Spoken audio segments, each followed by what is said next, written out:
আগামী সোমবার রাজ্যে আসছেন প্রধানমন্ত্রী নরেন্দ্র মোদী।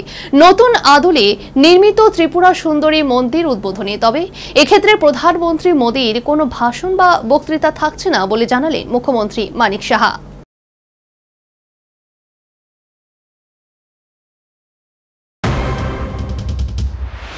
উদয়পুরের প্রাচীন ত্রিপুরা সুন্দরী মন্দিরকে নতুন আদলে সাজানো হয়েছে রাজ্য ও কেন্দ্র সরকারের যৌথ উদ্যোগে। 1501 খ্রিস্টাব্দে রাজা ধন্যমাণিক্য এই দেবালয় নির্মাণ করেছিলেন। সেই ঐতিহ্য অক্ষুণ্ণ রেখে আধুনিক সুযোগ সুবিধা যুক্ত করে মন্দির প্রাঙ্গণকে নবরূপ দেওয়া হয়েছে। কেন্দ্রের পর্যটন মন্ত্রকের প্রসাদ প্রকল্পের অধীনে মন্দির উন্নয়নের কাজ শুরু হয়েছিল। বর্তমানে নির্মাণ কাজ সম্পন্ন।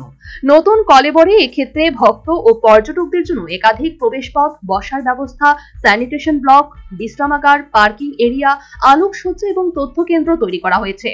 পাশাপাশি মন্দিরের নিরাপত্তা ও ঐতিহাসিক সৌন্দর্য রক্ষাতেও বিশেষ গুরুত্ব দেওয়া হয়েছে। এই সমগ্র প্রকল্পে কেন্দ্রীয় সরকারের তহবিল থেকে প্রায় 52 কোটি টাকা এবং রাজ্য সরকারের তরফ থেকে আরো প্রায় 7 কোটি টাকা বরাদ্দ করা হয়। মোট খরচ দাঁড়িয়েছে প্রায় 59 কোটি টাকার কাছাকাছি। ফলে ত্রিপুরা সুন্দরী মন্দির এখন আরো আধুনিক, সুশৃঙ্খল এবং ভক্তবান্ধব রূপে পরিণত, যা শুধু ধর্মীয় ভক্তদের নয়, দেশ বিদেশের পর্যটকদের কাছেও বড় আকর্ষণ হয়ে উঠেছে। পূর্ব ঘোষণা অনুযায়ী আগামী 22 সেপ্টেম্বর নতুন কলেবরে সজ্জিত ত্রিপুরা সুন্দরী মন্দিরের উদ্বোধন করবেন প্রধানমন্ত্রী নরেন্দ্র মোদী। প্রধানমন্ত্রী আসছেন সে বিষয়টি কার্যত মুখ্যমন্ত্রীর বক্তব্যে স্পষ্ট হলো।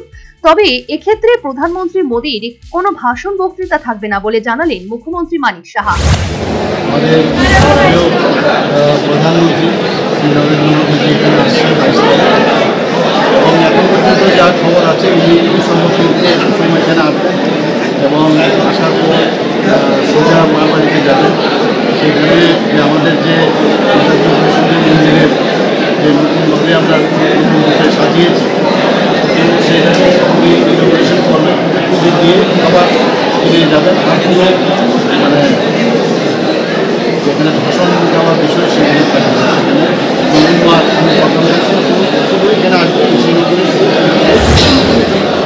যেহেতু প্রধানমন্ত্রী মোদীর হাত ধরে আগামী সোমবার ত্রিপুরা সুন্দরী মন্দিরের নতুন আদলের উদ্বোধন, ফলে বর্তমানে মন্দির চত্বরে সাজো রব চলছে প্রস্তুতির শেষ তুলির টান।